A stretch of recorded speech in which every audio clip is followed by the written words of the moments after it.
Class equation and related topics का ये second video है। Welcome all of you. इसमें हम लोग कॉन्जुगेसी रिलेशन पढ़ेंगे। पहले conjugate elements of a group देखिए। In a group G an element a is said to be conjugate to another element b if there exists an element x in G such that a is equal to x inverse bx and we express it by writing a tilde b. a tilde b माने a is conjugate to b. अब conjugacy relation की बात हम कर रहे हैं। relation of conjugacy is an equivalence relation. In a group G, the conjugacy relation is defined by a is r related to b implies that and implied by a is conjugate to b for all a b belonging to G. ये equivalence relation होगा, यही बताना है। तो कोई भी relation equivalence तभी होता है जब वो रिफ्लेक्सिव हो, सिमेट्रिक हो, ट्रांजिटिव हो। रिफ्लेक्सिविटी देखें, obviously A is equal to E inverse A E for all A belonging to G. Is it correct? E inverse माने ई ए माने ए ई माने ए इक्वल टू ए। सभी ए के लिए ऐसा हम लिख सकते हैं। अब इसको इस डेफिनेशन से मैच कराइए। ए equal to E inverse A ई। ये x किसका एलिमेंट होना चाहिए? जी का। तो ई जी का एलिमेंट है। ई यहाँ पे आइडेंटिटी है ना। आप चाहो तो यहाँ पे चर्चा कर दो,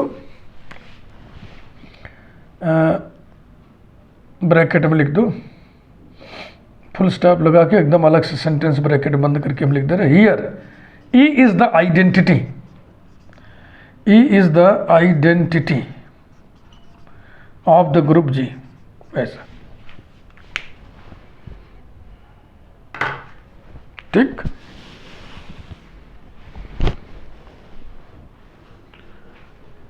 सो a is conjugate to a and it is true for all A belonging to G. A is conjugate to a माने a is R related to a. ये a is conjugate to b माने a is R related to b. A is R related to b माने a is conjugate to be. Both sided implication है, ध्यान रखना है। Therefore, the relation of conjugacy is reflexive. Symmetry, A और B ने imply कर दिया B और A को, इसलिए R symmetric हुआ। A और B implies that A is conjugate to B implies that A equal to x inverse BX for some x belonging to G implies that इधर भी ध्यान से देखो, इधर भी x इनवर्स से प्री ऑपरेट कर दो, सॉरी x इनवर्स के इनवर्स से प्री ऑपरेट कर दो और x इनवर्स से पोस्ट ऑपरेट कर दो, तो इधर सिर्फ b बचेगा और इधर s आ जाएगा। यानी कि b इक्वल टू, हम इसको y लिख दे रहे हैं, तो ये y का इनवर्स है, y inverse a y, where y equal to x inverse is the element of g। तो इसका मतलब हो गया b is conjugate to a, और इसका मतलब हो गया b is R related to a, जहाँ पर a और b g के एलिमेंट्स हैं। Therefore relation of conjugacy is symmetric. Transitivity, a R B R c imply कर दे ए आर सी, तो हम कहेंगे आर इज ट्रांजिटिव। तो शुरुआत हमने किया ए आर बी से।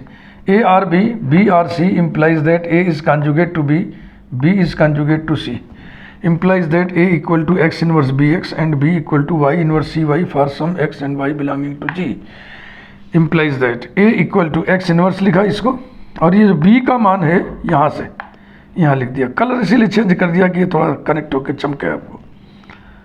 और फिर इस वाई एक्स को हम जो है इस तरीके से बंडल कर लिए, और ये वाई एक्स का इन्वर्स ही तो है, और फिर वाई एक्स को सुविधा के लिए जेड लिख दिए ये।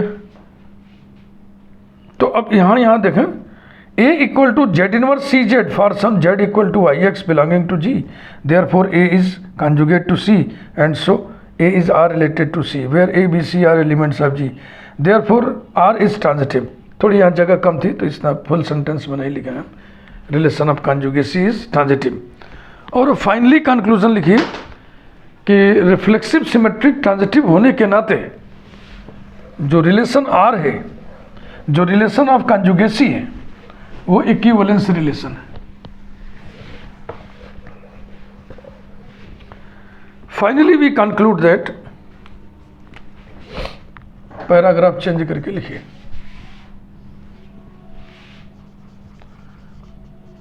Finally, we conclude that the relation of conjugacy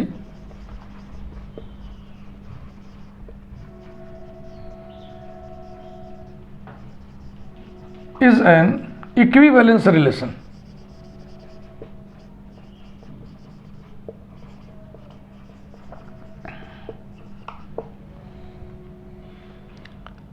note एक लगा दे रहे हैं यहाँ पे।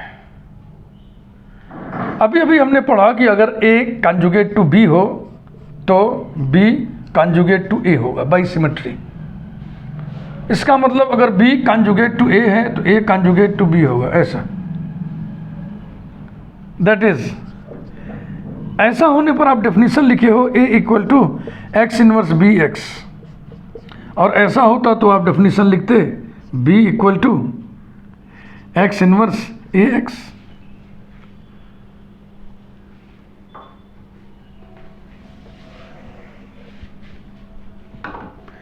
Therefore, A is conjugate to B if there exists an element X in G such that A equal to X inverse BX, bracket में लिख दे रहा हूं, और B equal to x inverse A X. तो अब डेफिनेशन कंजुगेट एलिमेंट का, conjugate elements का डेफिनेशन ऐसे लिखो चाहे ऐसे लिखो,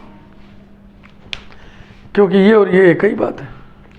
A is conjugate to B और B is conjugate to A, एक ही बात है ड्यू टू सिमेट्री। तो कुछ ऑथर्स ऐसे लिखते हैं, कुछ ऑथर्स ऐसे लिखते हैं, तो अब आप घबराइएगा मत। नेक्स्ट, कंजुगेट होने का रिलेशन जिसे हम कंजुगेसी रिलेशन कह रहे हैं वो इक्विवेलेंस रिलेशन है। तो अब हमें कंजुगेट क्लासेस मिलेंगी, आइए उनके बारे में देखें। कंजुगेट क्लासेस,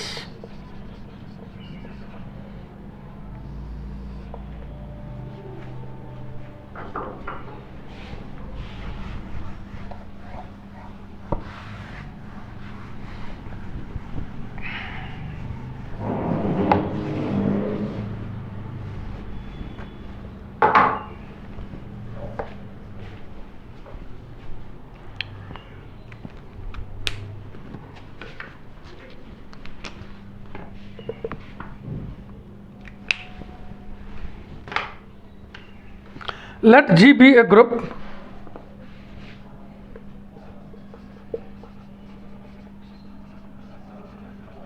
and tilde, ये साइन, इसको टिल्ड, TILDE, टिल्ड पढ़ते हैं, and tilde be the conjugacy relation, be the conjugacy relation in G. We know that, अभी अभी पढ़ा हम लोगों ने, we know that the relation of conjugacy, the relation of conjugacy is an equivalence relation, is an equivalence relation, और इसलिए ये equivalence relation G को म्यूचुअली डिसजॉइंट इक्विवेलेंस क्लासेस में पार्टीशन कर देगा। And so this relation partitions G into mutually disjoint classes, into mutually disjoint equivalence classes, equivalence classes. Each equivalence class, each equivalence class is called conjugate class, is called a conjugate class. ये equivalence relation equivalence classes का मर्म आपको समझना जानना ही चाहिए। Equivalence relation inter में ही पढ़ा दिया जाता है, इक्विवेलेंस क्लासेस के बारे में इंटर में ही पढ़ा दिया जाता है, लेकिन एब्स्ट्रैक्ट अलजेब्रा में कुछ बहुत ही स्पेशल इक्विवेलेंस क्लासेस हम लोग पढ़ते हैं, जैसे कि congruence relation set of all integers में पढ़ा जाता है। कॉन्ग्रुएंस रिलेशन वो इक्विवेलेंस रिलेशन होता है, वो सेट ऑफ ऑल इंटीजर्स को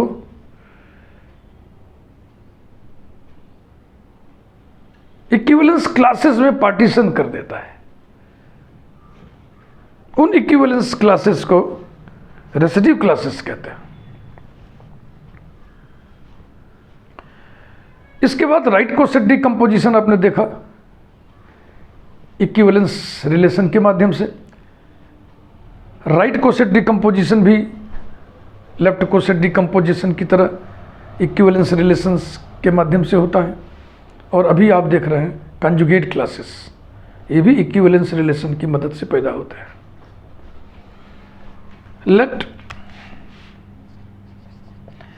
ए बिलोंग्स टू जी, कोई एक एलिमेंट लिया हमने, इसके रेस्पेक्ट में इक्विवेलेंस क्लास, देन अब उसको हम इक्विवेलेंस क्लास ना करके कंजुगेट क्लास कहेंगे। Then the conjugate class, then the conjugate class with respect to A is given by defined by, क्या defined by लिखना, given by A बार भी नोटेशन होता है इक्विवेलेंस क्लास के लिए, और बड़े ब्रैकेट में स्क्वायर ब्रैकेट में A लिखना, ये भी नोटेशन होता है। And this is equal to G के उन एलिमेंट्स का सेट जो इस एक से रिलेटेड हैं इस इक्विवेलेंस रिलेशन के माध्यम से, यानी such that x is related to A।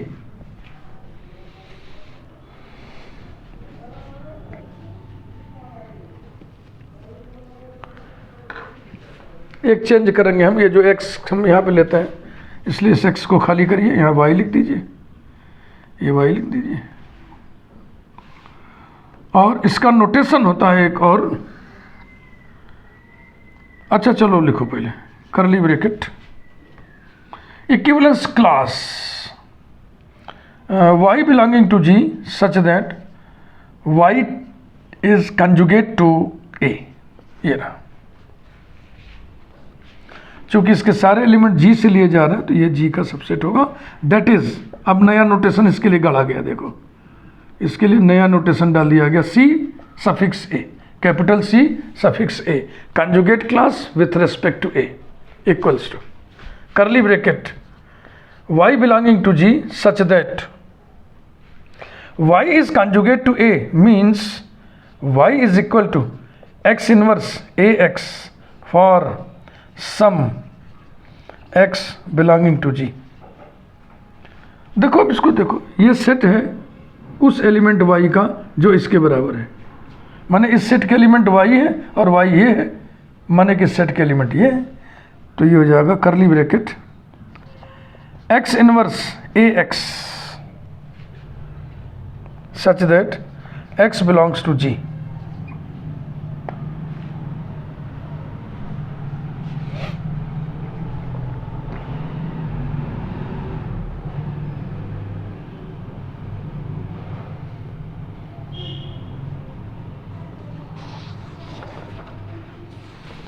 Being equivalence classes, the conjugate classes exhibit the properties of equivalence classes। जाहिर सी बात है, conjugate class equivalence class है, इसलिए जो equivalence classes के गुणधर्म होते हैं, प्रॉपर्टीज होती हैं, वो सब की सब ओबे की जाएंगी conjugate classes के द्वारा।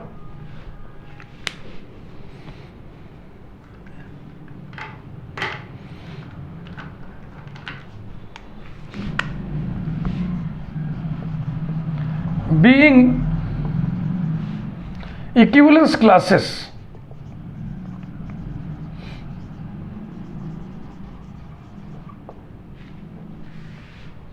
being equivalence classes, the conjugate classes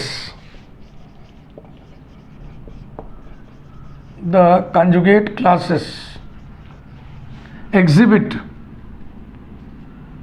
EXHIBIT, exhibit माने प्रदर्शित करना, प्रदर्शित करते हैं, exhibit the following properties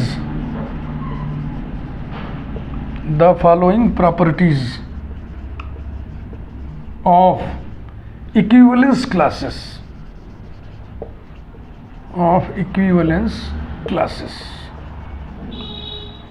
properties लिख करके इसको ब्रैकेट में करो। ये जो हिस्सा ब्रैकेट में आ गया वो लिखना जरूरी नहीं, लिखो तो ठीक, ना लिखो तो ठीक। तो प्रॉपर्टी नंबर 1,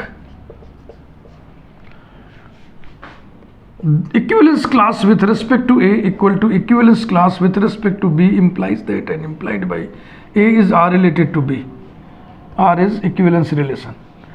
तो ये यहाँ क्या हो जाएगा, conjugate class with respect to A is equal to conjugate class with respect to B implies that and implied by A is conjugate to B। Number 2, any two equivalence classes are either disjoint or identical। तो यहाँ हम लिखेंगे any two conjugate classes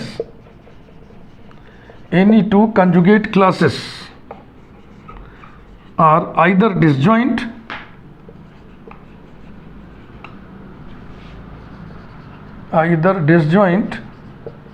or identical। Number 3, G is union of all distinct equivalence classes। तो यहाँ हो जाएगा G is union of all disjoint या distinct, दोनों वर्ड एक ही भाव रखते हैं, ध्यान रखना। कहीं distinct लिखा मिलेगा, कहीं disjoint, तो उसको आप एक ही समझिएगा।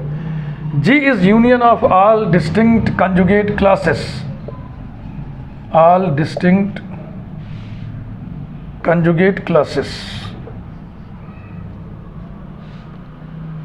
that is, हाँ ये डिस्टिंक्ट वर्ड को अंडरलाइन कर दो। G is union over A collection CA, ये मतलब हुआ इसका कि जितने भी कॉन्जुगेट क्लासेस हैं डिस्टिंक्ट, उनका यूनियन G के बराबर होगा।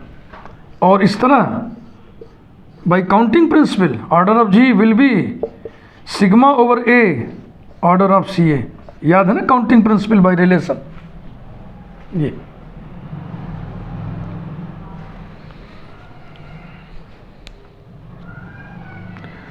इसके बाद हम लोग पढ़ेंगे self conjugate element.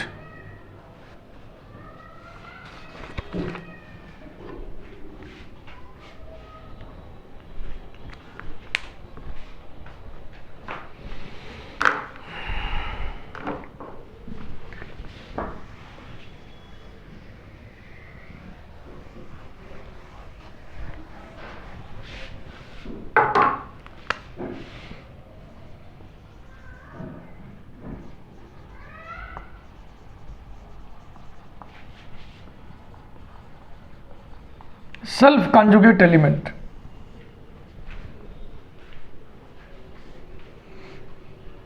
an element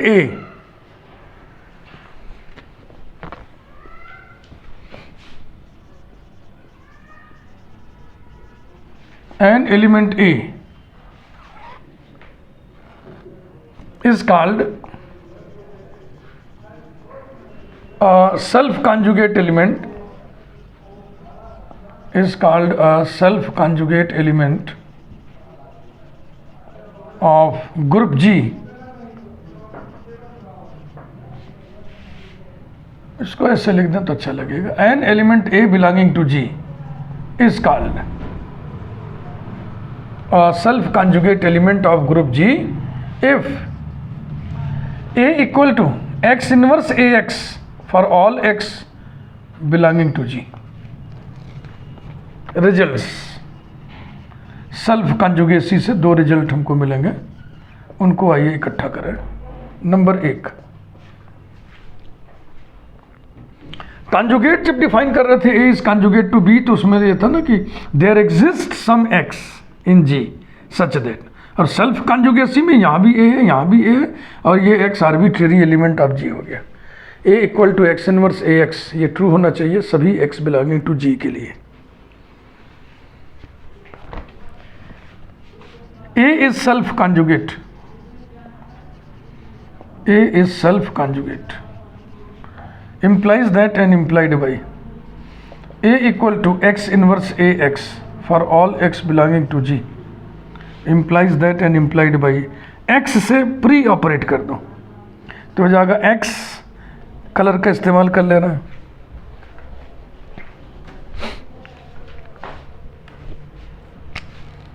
ये रहा x, इधर भी इधर भी,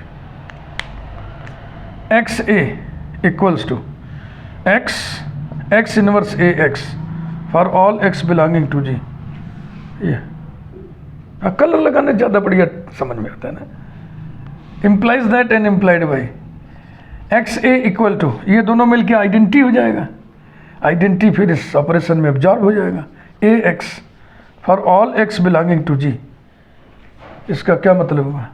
ए commutes with all elements of G, या यूं कहें all the elements of G commute with a, implies that and implied by all the elements of G commute with A। G के वो एलिमेंट्स जो A के साथ कम्यूट करें वो कहाँ रहते हैं? Normaliser with respect to A में रहते हैं, नॉर्मलाइजर NA में रहते हैं। इसका मतलब क्या हुआ? इसको इसी को यहीं लिख देना, that is x belongs to NA for all x belonging to G। NA normaliser है, इसका भाव क्या निकला? G के सारे एलिमेंट NA में है, G के सारे एलिमेंट NA में है, यानी G is subset of NA and so Na is equal to G, क्योंकि Na सबसेट G तो होता ही है और G सबसेट Na हो गया तो इक्वलिटी आ गई। तो निष्कर्ष लिखिए 10, A is self conjugate, A is self conjugate implies that and implied by Na, और इसको ऐसे भी लिखते हैं Na इक्वल टू जी। अगर ए सेल्फ कॉन्जुगेट है तो ए का नॉर्मलाइजर जी के बराबर होगा। यहीं से देखो, यहीं से एक रास्ता और भी खुलेगा, उसको देखिए number 2।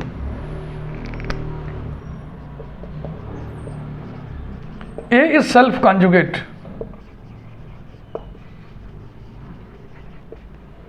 implies that and implied by A equal to x inverse AX for all x belonging to G implies that and implied by x से प्री ऑपरेट कर दो, x A equals to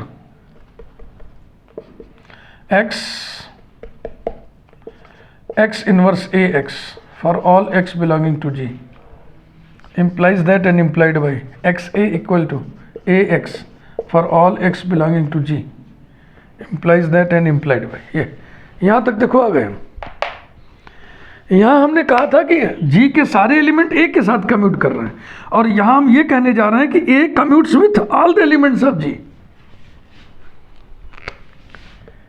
A commutes with all the elements of G, all the elements of G। बोलिए ठीक है ना? A commutes with X for all X belonging to G means A commutes with all the elements of G। G के सभी elements के साथ जो commute करता है वो कहाँ रहता है? सेंटर ऑफ G में। implies that and implied by A belongs to capital Z being the center of the group G। निष्कर्ष क्या निकला? Thus, A is self-conjugate, implies that and implied by A belongs to Z. अगर A self conjugate है तो वो centre में होगा, और अगर A सेंटर में है तो वो सेल्फ कॉन्जुगेट होगा, यानी सेंटर का हर एलिमेंट सेल्फ कॉन्जुगेट होता है। तो ये बड़े खूबसूरत से दो रिजल्ट्स आपके सामने, और अब एक थ्योरम करेंगे हम। हाँ, थोड़ा थ्योरम पहले बताते तब इसको बताते, वो भी ठीक था, अब उसको क्रम थोड़ा सा उल्टा हो गया हमको लगता है, कोई बात नहीं। और वो थ्योरम हम हेडिंग डाल के बता दे रहे हैं। Order of A conjugate class,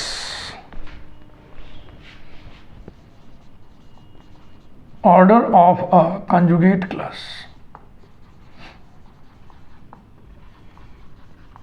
यही लास्ट इस वीडियो का पार्ट के लिए।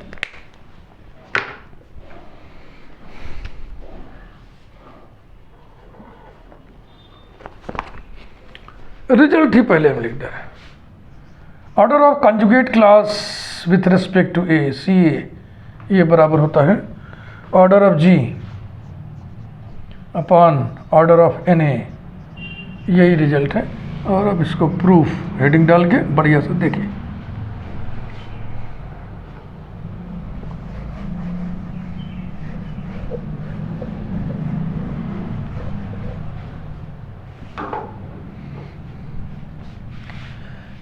NaCa लिख दिया जाए। Let G be a group and A belongs to G, पहले तो एक लिखा जाए। देन नॉर्मलाइजर Na, इसको ऐसे भी लिखते हैं, दोनों नोटेशन में लिख दे रहा हूं, equals to curly bracket G के वो एलिमेंट्स इसमें होंगे जो A के साथ कम्यूट करते हैं, such that AX equal to XA, and conjugate class with respect to ACA, ये उन एलिमेंट्स का कलेक्शन है जो X इनवर्स AX जैसे हैं, X belonging to G। let capital M be the set of all distinct right cosets, be the set of all let M be the set of all distinct right cosets of Na in G। एक notation हमने लिया capital M, then capital M is equal to capital M is equal to curly bracket Na लिखिए और फिर बगल में X लिखिए, such that X belongs to G। और इस लिखावट को ध्यान रखिएगा, Na में A सफिक्स है तो लटकता रहेगा ना, और राइट कोसेट जैसे लिखते हो तो HA, कहाँ लिखते हो, ऐसे लिखते हो नहीं, जिस लेवल पर ये है उसी लेवल पर स्मॉल a लिखा जाता है, ध्यान रखना बहुत सावधानी से। इसलिए ये A लटकन है और इस लेवल पर लिखाएगा X, ध्यान से देखो मैंने ऐसे लिखा है, तो इसको हम पढ़ेंगे राइट कोसेट NaX, NaX मत पढ़िएगा, NaX।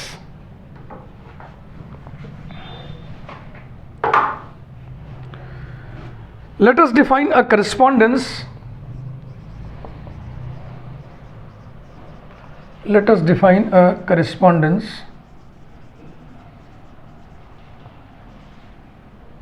F from capital M to Ca such that F of right coset NaX, M का एलिमेंट लेना ना यहाँ पे, M का एलिमेंट, और इसको हम मैप कर रहे हैं किस पर, X इनवर्स AX पर, for all right coset NaX belonging to capital M, then clearly F is a well-defined mapping, well-defined mapping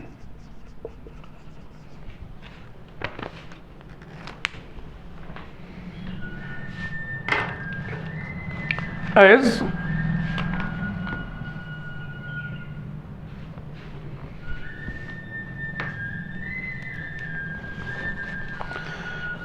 दो एलिमेंट्स के बराबर होते ही उनके इमेजेस भी बराबर हो जाए, यानी x1 equal to x2 imply कर दे f of x1 equal to f of x2। तो दो एलिमेंट माने दो राइट कोसेट्स लीजिए, as right coset NaX equal to right coset NaY implies that, देखो भैया ये याद करो, right coset HA equal to right coset HB implies that and implied by AB inverse belongs to H, यही यहाँ पे लगाने जा रहा है। तो ये हो जाएगा XY inverse belonging to NA। और ये लिख दो इसको, नहीं तो पढ़ते समय समझ में नहीं आएगा। Since right coset HA equal to right coset HB implies that and implied by AB inverse belongs to H।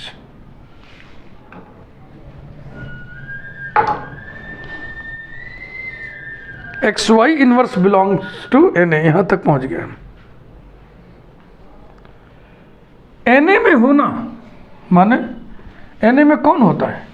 NA में G के वो एलिमेंट होते हैं जो इस A के साथ कम्यूट करें, यानी XY इनवर्स इस A के साथ कम्यूट करेगा। So this implies that A XY inverse equal to XY inverse A। आप चाहो तो इस A को हम कलर्ड कर दे रहे हैं,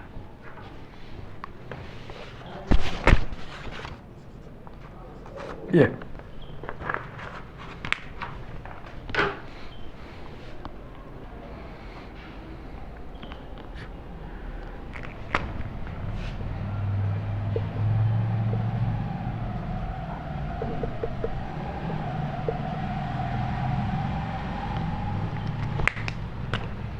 implies that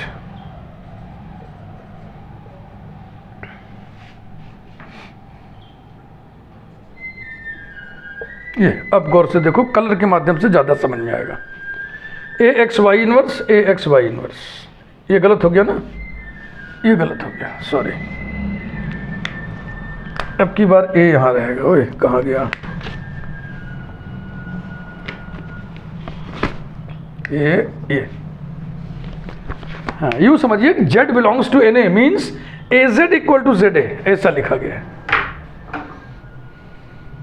तो ये गड़बड़ी यहाँ भी, इसे भी ठीक करिए गुरुजी।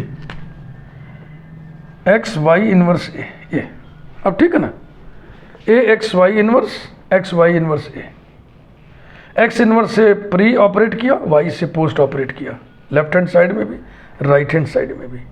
अब स्थिति क्या बची, थोड़ा एक दो स्टेप बचाते हुए, Y इनवर्स Y E हो गया, E एब्जॉर्ब हो जाएगा, तो ये हो गया X inverse AX equals to X inverse X E हो गया, E एब्जॉर्ब हो गया, Y इनवर्स AY, ये आ गया।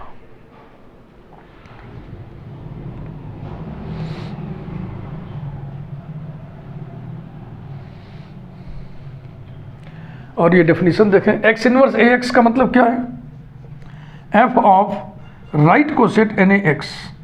उसी प्रकार से Y इनवर्स AY का मतलब क्या होगा, F of right coset NaY हो गया। अब यहाँ से यहाँ मिलाइए, x1 equal to x2 implies that f of x1 equal to f of x2, therefore this correspondent is a well defined mapping। अब हम लिखेंगे कि ये मैपिंग 1-1 है।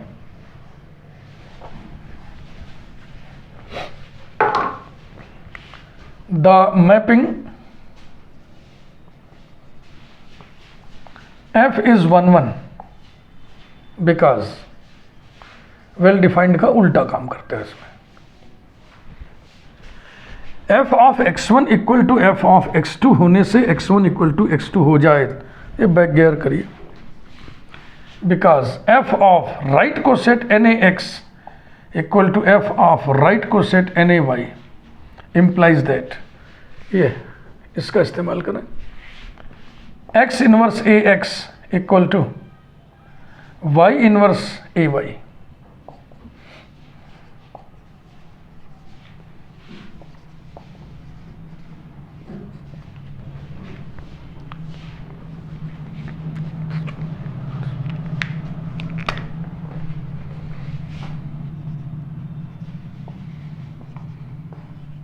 ये फिर इसी टाइप की सेटिंग है, लेकिन अंतर है दोनों में। ये सब दिमाग में रखना पड़ेगा और प्रैक्टिस करोगे तो समझ में भी आता है जी कि हमको ये लाना है तो उसके लिए कौन सी सेटिंग करें, क्या करें। थोड़ा सा रब पे 2-4 लाइन मेहनत करोगे तो समझ में सब बात आती है। इम्प्लाइज दैट, ये ई हो गया, ई एब्जॉर्ब हो गया, a x y inverse is equal to, इधर ये एब्जॉर्ब हो गया एक्स वाई इनवर्स ए, एक्स वाई इनवर्स और ए।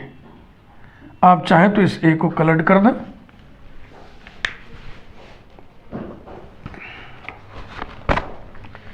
ए लिख दिए, ए लिख दिए। तो अब देखने से क्या लग रहा है, एक्स वाई इनवर्स को आप जेड समझिए तो ये लग रहा है a z equal to z a, यानी x y inverse commutes with a, that is x y inverse commutes with a, and this implies that x y inverse कहाँ रहेगा, नॉर्मलाइजर में रहेगा। जो ए के साथ कम्यूट करें उनका निवास स्थान एन ए है। X y inverse belongs to N a. और फिर अब यहां जाइए, x y inverse belongs to N a, इसका मतलब N a x equal to N a y, implies that right coset N a x equal to right coset N a y. फिर ये लिख दो logic, नहीं फिर ये समझ में नहीं आएगा कैसे हो रहा है। Since a b inverse belongs to H implies that and implied by right coset H a equal to right coset H b. तो अब मिलाइए यहाँ से, हो गया कि नहीं। F of x1 equal to f of x2 implies that x1 equal to x2, therefore the mapping f is 1 1। अब इसको ऑनटू दिखाइए, तो ऑनटू तो है ये, देखो देखो ये जो इमेज लिखते हैं इस एलिमेंट का ना, इस एलिमेंट को और इमेज को मिलाया करो। इसमें जो लेटर्स इन्वॉल्व्ड हैं, क्या उनमें से कुछ लेटर इधर भी हैं? हाँ, is there any connection between the letters? Yes, X भी यहाँ है, ए भी यहाँ पे है। तो जैसे ही यहाँ चेंज करोगे कोई चीज़, जैसे ही चेंज करोगे ए और एक्स, ए और एक्स, तो चेंज ए नहीं करना है, change N A fix, X change करना है। जैसे ही एक्स चेंज करोगे यहाँ भी एक्स बदल जाएगा, समझ रहे हो ना। तो इस टाइप के हर एलिमेंट के लिए यहाँ पर एक ऐसा राइट कोसेट है जिसकी इमेज यही है, तो ऐसे ही लिखते हैं इसको। The mapping, the mapping F is onto because to each x inverse ax belonging to CA, comma, there exists right coset NaX belonging to capital M such that f of right coset NaX is equal to x inverse ax। तो ये mapping 1 1 on 2 हो गया। इसलिए जितने element इसमें है उतने ही element इसमें है। Counting principle 2, counting by mapping. तो देखो आज ही काउंटिंग बाई रिलेशन, आज ही काउंटिंग बाई मैपिंग दोनों का इस्तेमाल हो गया।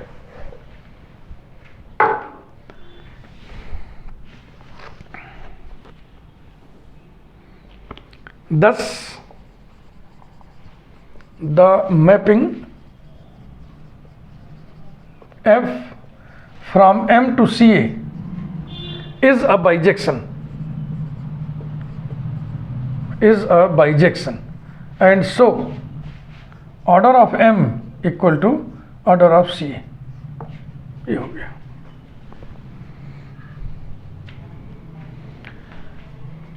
अब हमें जो निकालना है, जो हम हेडिंग डाले थे उसे देखो कायदे से लिख दें। हमें ऑर्डर ऑफ सी ए निकालना था ना, तो देखो order of C A is equal to order of M equals to M. क्या लिए थे आप? एम लिए थे आप set of all right coset of N A in G. तो जितने distinct right coset of N A in G होंगे उतने ही इसमें एलिमेंट होंगे, यानी कि number of distinct number of distinct right cosets of Na in G, और इसी को इंडेक्स कहते हैं। तो चलो यहाँ पे ऐसे लिख दिया जाए, that is order of conjugate class c A is equal to index of N A in G, जिसको लिखते हैं बड़े ब्रैकेट में जी कोलन एन ए, ये इंडेक्स लिखते हैं इसे। This is notation for index of N A in G, और ये बराबर होता है order of G upon order of N a. ये आपको मालूम होना चाहिए, यही प्रूव करना था, यही प्रूव करना था। वीडियो की साइज थोड़ी बड़ी हो गई है, 40-41 मिनट हो गया। थैंक यू वेरी मच, आगे बातचीत जारी रहेगी।